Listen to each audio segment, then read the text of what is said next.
The howling wind nearly drowned out the sound, a faint whimper coming from beneath the overpass. I wouldn't have heard it at all if I hadn't pulled over to check my map.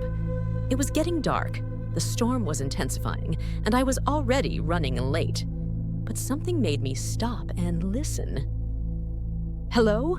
I called out, my voice swallowed by the rain. Nothing, just the constant drumming of raindrops on concrete.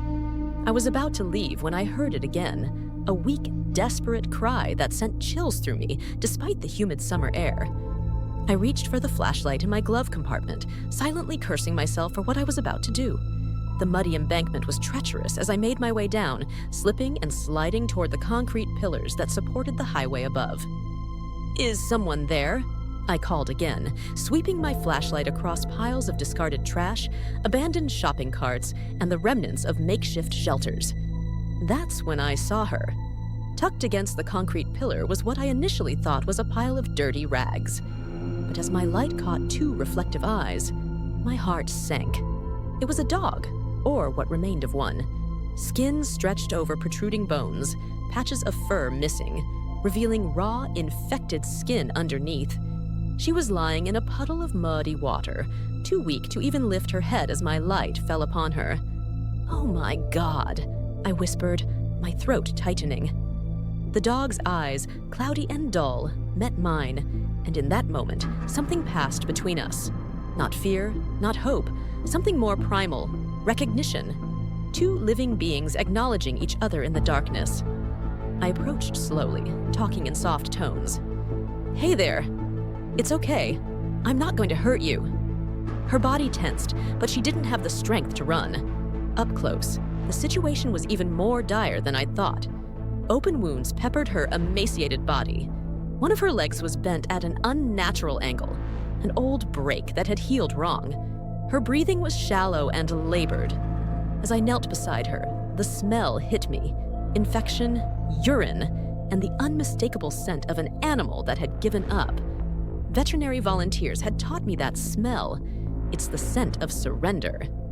"You can't give up yet," I said, more to myself than to her. "Not while I'm here."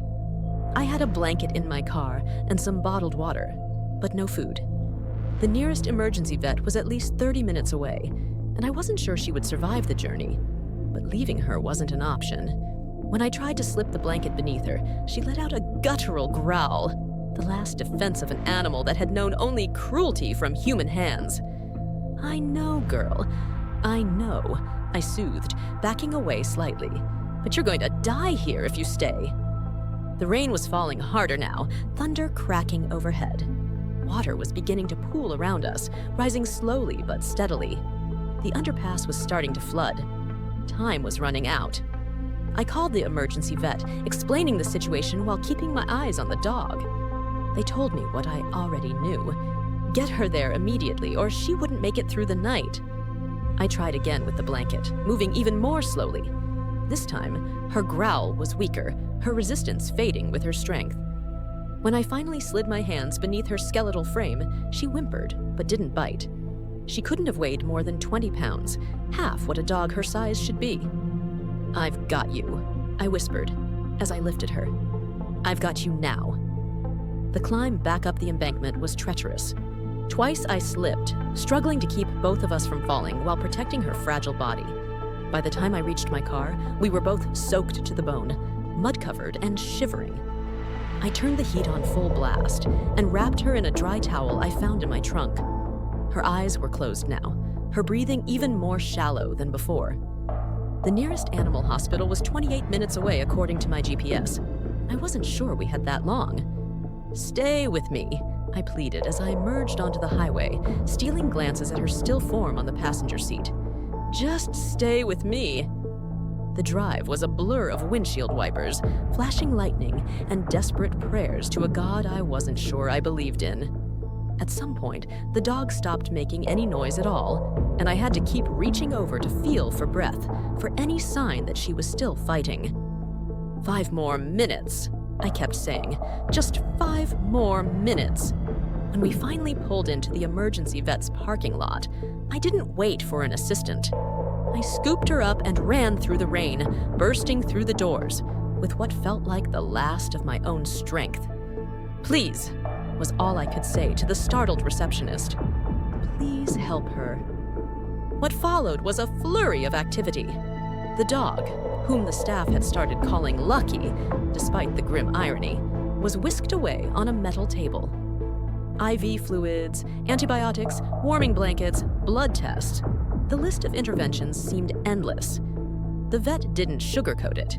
She was in critical condition: severe dehydration, malnutrition, heartworm, multiple infections, the broken leg, and likely internal parasites. "Has she been your dog for long?" the vet asked. "She's not mine," I admitted. "I just found her under the highway." The vet's expression shifted slightly. We both knew what this meant. No owner meant no one to pay the mounting medical bills. No owner meant that even if she survived, her future was uncertain at best. "We'll do what we can tonight," the vet said carefully, "but you should prepare yourself, and tomorrow we'll need to discuss options." I understood the subtext. Options meant potential euthanasia if no one claimed financial responsibility. I nodded numbly, watching through the window as they worked on her frail body. I called in sick to work, canceled my plans, and spent the night in the waiting room, making calls to every rescue organization in a 50-mile radius. Most were full. The few that weren't couldn't take a dog with such extensive medical needs. By dawn, I had reached the end of my contact list and the end of my hope. When the vet came to find me, his face told me the news before his words did. "She made it through the night," he said, and I felt my body sag with relief. "But she's still critical. We need to make some decisions." The estimate he handed me was more than a month's rent. I stared at the number, mentally calculating what I could afford, what credit cards I had that weren't maxed out. "I'll cover it," I heard myself say. "All of it?" The vet looked surprised. "All of it," I confirmed, not entirely sure how I would manage, but knowing I couldn't walk away now. He led me to a small treatment room where Lucky lay on a padded table, connected to IV lines and monitors. She looked even smaller in the harsh fluorescent light. But something had changed. When I approached, her tail, a thin, scabbed appendage, twitched slightly. "She recognizes you," the vet said quietly. I reached out slowly, letting her sniff my hand before gently touching her head.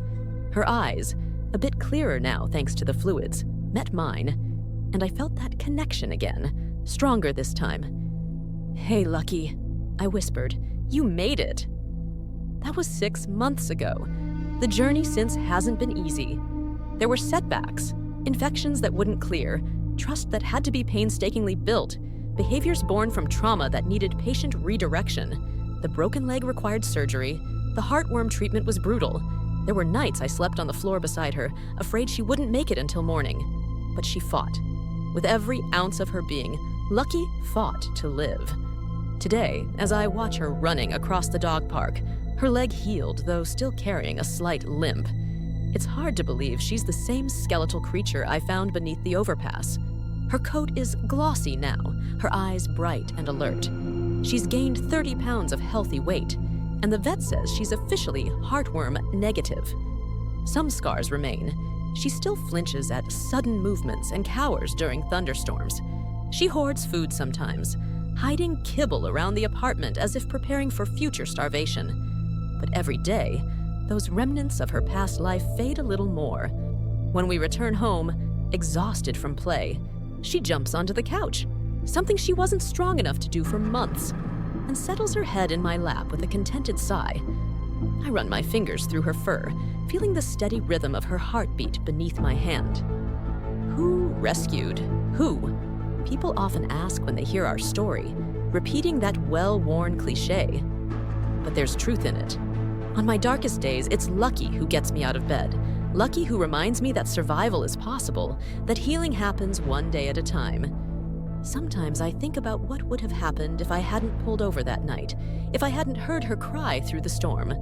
One life, seemingly insignificant in the grand scheme of things, would have slipped away beneath that overpass, unknown and unmourned. But I did stop. I did hear her. And in saving her, I was reminded of what we all sometimes forget: that every life has value, that none of us is beyond rescue, and that sometimes all it takes to change a life is the courage to reach out through the darkness. There are thousands of Luckies out there, waiting beneath overpasses, in alleyways, behind dumpsters, animals whose only crime was being born unwanted, whose only hope is that someone will stop, listen, and care enough to act. Be that person. Stop, listen, act. Because in the end, the question isn't whether they're worth saving. The question is, who would we be if we didn't try?